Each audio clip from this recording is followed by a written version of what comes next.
Hello guys, இந்த வீடியோவில் right to education, கல்வி கற்பதற்கான உரிமை, கற்றுக்கொள்வதற்கான உரிமை அப்படின்னு சொல்லக்கூடிய அந்த சட்டத்தை பற்றி பார்க்க போகிறோம். So India's landmark right to education RTE act 2009 வருஷம் வந்து இந்தியாவில் என்ன பண்ணோம் அப்படின்னா ரொம்பவே முக்கியத்துவம் வாய்ந்த கல்வி கற்றுக்கொள்வதற்கான உரிமை சட்டம் 2009 அதை வந்து நம்ம கொண்டு வந்தோம். அது கிட்டத்தட்ட ஒரு 10 வருஷத்துக்கு மேலே ஆயிடுச்சு. Further the renewed focus on skilling and higher education, அதாவது அதை வந்து நம்ம என்ன பண்ணுறோம்னா இன்னும் மேம்படுத்தணும், கல்வி சார்ந்த விஷயங்களில் சில முன்னேற்றத்தை கொண்டு வரணும் அப்படின்னு நம்ம வந்து இது பண்ணிகிட்ருக்கோம். அதாவது இப்போ ரைட் டு எஜுகேஷன் அப்படிங்கிறதுக்கோட முக்கியத்துவம் என்ன அப்படின்னு பார்த்தோம்னா, இந்தியா வந்து ரொம்பவே ஒரு டைவர்ஸான நாடு. அதாவது ரொம்ப நிறைய வேறுபாடுகள், நிறைய வித்தியாசங்கள் இருக்க நாடு. நம்ம டெமோக்ராஃபிக் டிவிடெண்ட், மக்கள் தொகையுடைய அந்த விஷயத்தை நம்ம பயன்படுத்திக்கிறணும் அப்படிங்கிறதான் அந்த டெமோக்ராஃபிக் டிவிடெண்ட் சொல்லலாம். ஸோ அதான் அவங்க சொல்ல வராங்க. நெக்ஸ்ட்டு பார்த்தோம்னா what is right to education. So கல்வி கற்றுக்கொள்வதற்கான உரிமை சட்டம் அது அப்படின்னா என்ன, ரைட் டு எஜுகேஷன் ஆக்டுடைய என்ன இருக்குது அதில் இருக்குது அப்படின்னு பார்த்தோம்னா, provided free and compulsory education to children in 2009. 2009 வருஷம் வந்து இந்த சட்டத்தை வந்து கொண்டு வராங்க. குழந்தைகளுக்கு வந்து இலவசமான கட்டாய கல்வி சட்டத்தை கொண்டு வராங்க. இதை எப்படி கொண்டு வராங்க அப்படின்னு பார்த்தோம்னா, ஆர்டிகிள் 21A கீழே தான் வந்து இந்த சட்டம் வந்து 2009 கொண்டு வராங்க. ஆர்டிகிள் 21A வந்து கான்ஸ்டியூஷனில் இருக்கக்கூடிய ஒரு fundamental right. 21A 86th constitutional amendment act 2002 வந்து கொண்டு வரப்பட்டது இந்த 21A. So why right to education. சரி, இப்போ வந்து எதுக்காக வந்து ரைட் டு எஜுகேஷன் கொண்டு வராங்க அப்படின்னு பார்த்தோம்னா, the right to education serves as a building block to ensure that every child has his or her right to get quality elementary education. So elementary education அதாவது ரொம்பவே வந்து இந்த ஆரம்ப நிலையில் இருக்கக்கூடிய கல்வியை வந்து குழந்தைகள் இலவசமாக கற்றுக்கொள்ள வேண்டும் அப்படிங்கிறதுக்காக கொண்டு வரப்பட்டதான் இந்த right to education.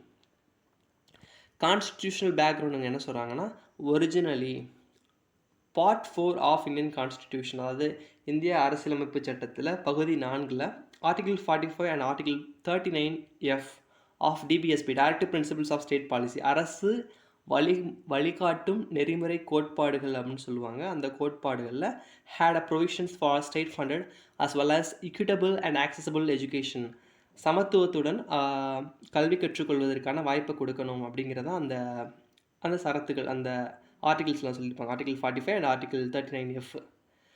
The first official document on the right to education was Ramamurthy committee. So Ramamurthy committee அப்படிங்கிற அந்த குழுவுடைய பரிந்துரை வந்து 1990 கொண்டு வராங்க, ராமமூர்த்தி குழு. In 1993 the supreme court's landmark judgement in the Unnikrishnan JP versus state of Andhra Pradesh and others. Unnikrishnan JP versus state of Andhra Pradesh and others அப்படிங்கிற அந்த கேஸில் கொடுக்கப்பட்ட ஜட்ஜ்மெண்ட் படி தான் வந்து இந்த ரைட் டு எஜுகேஷன் அப்படிங்கிறதுக்கு ஒரு அடித்தளத்தை அமைச்சிச்சு அப்படின்னு சொல்ல வர்றாங்க. நெக்ஸ்ட்டு பார்த்தோம்னா, the education is a fundamental right flowing from article 21. So article 21 அப்படிங்கிற அந்த ஆர்டிக்கிளில் இருந்து வரதுனால அது ரொம்ப ஒரு அடிப்படை உரிமை அப்படிங்கிறதா வந்துருச்சு. அடுத்து பார்த்தோம்னா தபாஸ் மஜும்தார் அப்படிங்கிற அந்த கமிட்டி, அந்த குழுவை வந்து 1999 அமைக்கிறாங்க. தபாஸ் மஜும்தார் கமிட்டி 99 அமைக்கப்படுது. Encompasses insertion of article 21A. So Tapas Majumdar அப்படிங்கிற அந்த குழுவுடைய பரிந்துரையின் அடிப்படையில் தான் வந்து 86th constitutional amendment act of Indian கான்ஸ்டிடியூஷனில் 86வது அரசியலமைப்பு சட்ட திருத்தம் 2002 வந்து இந்த ஃபண்டமெண்டல் ரைட்டில் வந்து எஜுகேஷன் வந்து கொண்டு வராங்க. ஸோ ரைட் டு எஜுகேஷன் அப்படிங்கிற அந்த விஷயத்தை கொண்டு வராங்க. Provided right to education as a fundamental right in part 3 of the constitution. So part 4 mention பண்ணியிருந்த விஷயங்களை வந்து பார்ட் 3க்கு கொண்டு வராங்க. ஸோ பார்ட் 3 அப்படிங்கிறது வந்து ஃபண்டமெண்டல் ரைட், அதை வந்து கோர்ட்னால என்ஃபோர்ஸ் பண்ண முடியும். அதாவது நீதிமன்றங்கள் மூலம் செயல்படுத்தக்கூடிய விஷயங்கள், செயல்படுத்தக்கூடிய தகவல்கள்லாம் வந்து ஃபண்டமெண்டல் ரைட், அடிப்படை உரிமைகளில் இருக்கும். ஸோ இந்த அடிப்படை உரிமைகளை சேர்த்ததுனால அது ரொம்பவே வந்து அதுக்கு வலு சேர்த்த ஒரு விஷயம் அப்படின்னு சொல்லலாம். So the 86th amendment to the Constitution of India in 2002 provided right to education as a fundamental right in the part 3 of the Constitution. So ஏற்கனவே சொன்ன மாதிரி பகுதி 3 வந்து இதை அடிப்படை உரிமை அப்படின்னு சேர்த்துட்டோம்.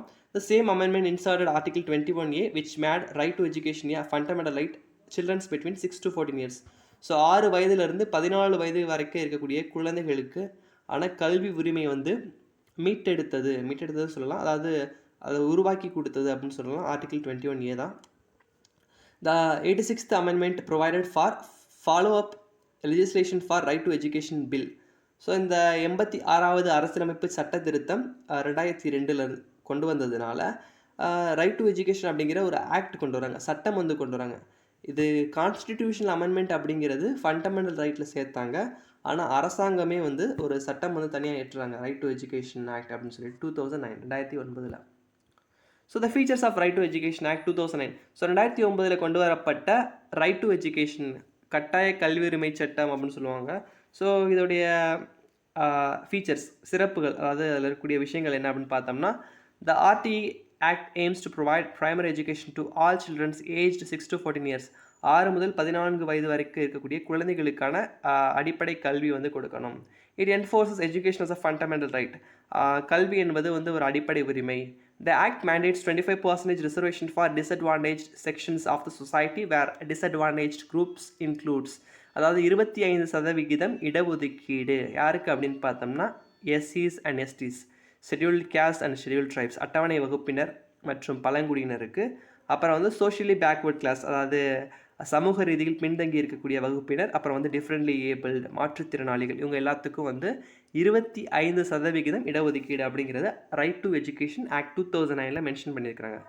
So it also makes provisions for non admitted child to be admitted to an age appropriate class. அதாவது என்ன அப்படின்னா, இதில் என்ன விஷயம் அப்படின்னா, அதாவது குழந்தைகள் வந்து அவங்களுடைய வயதுக்கு ஏற்ற மாதிரி வந்து கிளாஸில் சேர்த்துக்கலாம் அப்படிங்கிறது ஒரு provision. It also states that sharing of financial and other responsibilities between the central and state governments.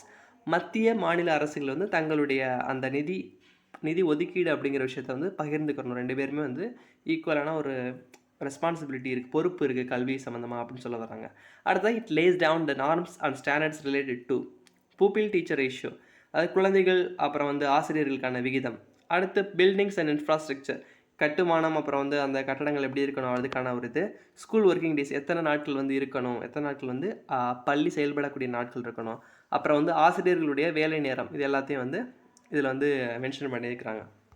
Norms, அதாவது அந்த என்னென்ன விஷயங்கள் செயல்படுத்தணும் அந்த மாதிரி.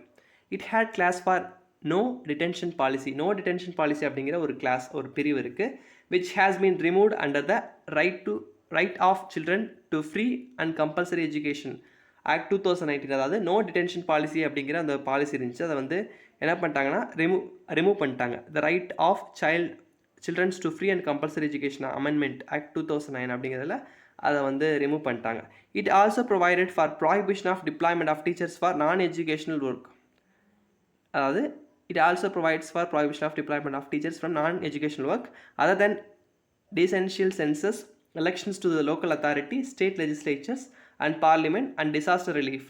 அதாவது என்னென்னா, இதில் என்ன சொல்லியிருக்காங்க அப்படின்னு பார்த்தோம்னா, அவங்க ஆசிரியர்கள் வந்து எஜுகேஷன் சம்மந்தப்படாத பணிகள், அதாவது சில விஷயங்களுக்கு மட்டும் அவங்கள யூஸ் பண்ணலாம். சென்சஸ் எடுக்கிறது, அந்த மக்கள் தொகை கணக்கெடுப்பு, அப்புறம் தேர்தல் பணிகள், அப்புறம் வந்து லோக்கல் அத்தாரிட்டி, அதாவது தேர்தல் பணிகள், அப்புறம் வந்து பார்த்தோம்னா ஸ்டேட் லெஜிஸ்லேச்சர் அண்ட் பார்லிமெண்ட், அது மாநில அரசாங்கம் மத்திய அரசாங்கம் சம்மந்தப்பட்ட விஷயங்கள். அடுத்து டிசாஸ்டர் ரிலீஃப், பேரிடருக்கான வந்து நிவாரண பணிகள், இதில் ஈடுபடுத்தலாம்.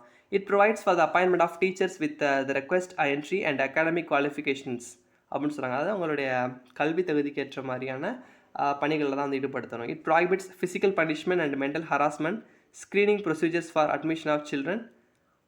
Physical punishment and mental harassment, screening, அதாவது தடை செய்கிறாங்க. என்ன செய்கிறாங்கன்னா, குழந்தைகளுக்கு வந்து ஃபிசிக்கல், அதாவது அடிக்கிறது, அவங்க இது பண்ணுறது, கொடுமை செய்கிறது, அந்த மாதிரி விஷயங்கள்லாம் செய்யக்கூடாது அப்படின்னு சொல்கிறாங்க. அடுத்து ப்ரைவேட் டியூஷன் பை டீச்சர், அதாவது என்ன பண்ணுறாங்க, capitation fee, private tuition by teachers, running of schools without recognition. அதாவது ப்ரைவேட் டியூஷன் வந்து டீச்சர்ஸ் வந்து எடுக்கக்கூடாது, ஆசிரியர்கள் வந்து எடுக்கக்கூடாது, டியூஷன் எடுக்கக்கூடாது அப்படின்னு சொல்ல வராங்க. Running of school without recognition, அப்புறம் வந்து பள்ளிகளை வந்து அனுமதி இல்லாமல் நடத்துறது. இட் ஃபோக்கஸஸ் ஆன் மேக்கிங், இந்த மாதிரி விஷயங்களுக்குலாம் தடை விதிக்கிறாங்க. It focuses on making a child free of fear, trauma and anxiety through a system of child friendly and child centred learning. குழந்தைகளுக்கு வந்து அந்த மன அழுத்தம், அப்புறம் வந்து மனக்குறைபாடுகள், அப்புறம் வந்து ட்ராமா, இந்த மாதிரியான விஷயங்கள் வந்து மேம்படுத்தி கொண்டு வரணும். குழந்தைகளுக்கு ஏற்ற மாதிரியான கல்வி முறையை வந்து உகந்ததாக மாற்றணும் அப்படிங்கிற ஒரு கொள்கையோட தான் இது இருக்குது. நெக்ஸ்ட் பார்த்தோம்னா achievements of right to education act 2009. Right to education act 2009 சாதனைகள் என்ன அப்படின்னு பார்த்தோம்னா, the RTE act has successfully manage to increase the enrolment in upper primary level. அதாவது 6லிருந்து 8ஆம் வகுப்பு வரை படிக்கக்கூடிய குழந்தைகளுடைய எண்ணிக்கையை வந்து அதிகரிச்சிருக்கிறாங்க. அது வந்து ஒரு சாதனை. அடுத்தது stricter infrastructure norms resulted in improved school infrastructure especially in rural areas. கிராமப்புற பகுதிகளில் கட்டுமானம், அதாவது கட்டமைப்புகள் வந்து ரொம்பவே மேம்பட்டுருக்கு அப்படிங்கிறத சொல்கிறாங்க. அடுத்ததாக more than 3.3 million students secured admission under 25% quota நாம் அண்டர் ஆர்டிஇ. 3.3 மில்லியன், கிட்டத்தட்ட 33 லட்சம் மாணவர்கள் வந்து இதனால் 25% இடஒதுக்கீட்டின் மூலமாக பயன்பெற்று இருக்கிறாங்க. It made education inclusive and accessible nation wide. நாடு முழுவதும் வந்து கல்வி அப்படிங்கிறது ஒருங்கிணைக்கப்பட்டு அதை வந்து பயன்படுத்தத்தக்க வகையில் வந்து மாற்றியிருக்கிறாங்க. Removal of no detention policy has brought accountability in the elementary education system. No detention policy அப்படிங்கிற அதை வந்து எடுத்ததுனால எலமெண்ட்ரி எஜுகேஷனில் வந்து ரொம்பவே வந்து ஒரு அக்கௌண்டபிலிட்டி, ஒரு கணக்கெடுக்கக்கூடிய, அதாவது அந்த விஷயத்தை வந்து அளவீடு செய்யக்கூடிய அளவில் இருக்குது அப்படிங்கிறத சொல்ல வராங்க. The government has also launched an integrated schemes for school. அதாவது ஒருங்கிணைக்கப்பட்ட திட்டங்களை வந்து அறிவிச்சிருக்கிறாங்க. என்னென்ன திட்டங்கள் அப்படின்னு பார்த்தோம்னா, Samagra Shiksha Abhiyan which subsumes the 3 schemes of school education. School எஜுகேஷனில் இருக்கக்கூடிய 3 திட்டங்கள் வந்து அதை வந்து ஒருங்கிணைச்சு செஞ்சிருக்க திட்டம் தான் வந்து Samagra Shiksha Abhiyan, Sarva Shiksha Abhiyan, Rashtriya Madhyamik Shiksha Abhiyan, centrally sponsored schemes on teacher education. So இந்த 3 ஸ்கீம்ஸை வந்து சப்சியூம் பண்ணியிருக்கிறது தான் சமக்ரா சிக்ஷா அபியான் அப்படிங்கிறது. அடுத்ததாக limitations of education act 2009. So 2009 act என்னென்ன லிமிடேஷன்ஸ், என்னென்ன அதோடைய லிமிடேஷன்ஸ்லாம் என்ன சொல்லலாம்னா, அந்த விஷயங்கள் ரெஸ்ட்ரிக்ஷன்ஸ், அதோட அளவு அந்த சில குறைபாடுகள் அப்படின்னு கூட எடுத்துக்கலாம். Age group of which right to education is available range from 6 to 14 years. 6லேருந்து 14 வயது வரைக்கும் மட்டும்தான். Which can be made more inclusive, அதாவது 0லேருந்து 18 வயசு, பிறந்த குழந்தைகளிலிருந்து 18 வயது வரைக்கும் வந்து கணக்கு எடுத்துக்கலாம் அப்படின்னு சொல்ல வராங்க. There is a no focus on quality of learning as shown the multiple ASER report. ASER அப்படிங்கிற அந்த அறிக்கையில் குவாலிட்டி வந்து பெருசாக இம்ப்ரூவ் ஆகலை அப்படின்னு சொல்ல வராங்க. அடுத்ததாக RTE act appears to be mostly input oriented. 5 states namely Goa, Manipur, Mizoram, Sikkim and Telangana have not even issued notification regarding 25%. So 25% இடஒதுக்கீடு அப்படிங்கிறதுல இந்த 5 மாநிலங்கள் வந்து செயல்படுத்தவே இல்லை. Seats for underprivileged children of the society and RTE Act. More focus is being given over statistics of RTE rather than quality of learning. அதாவது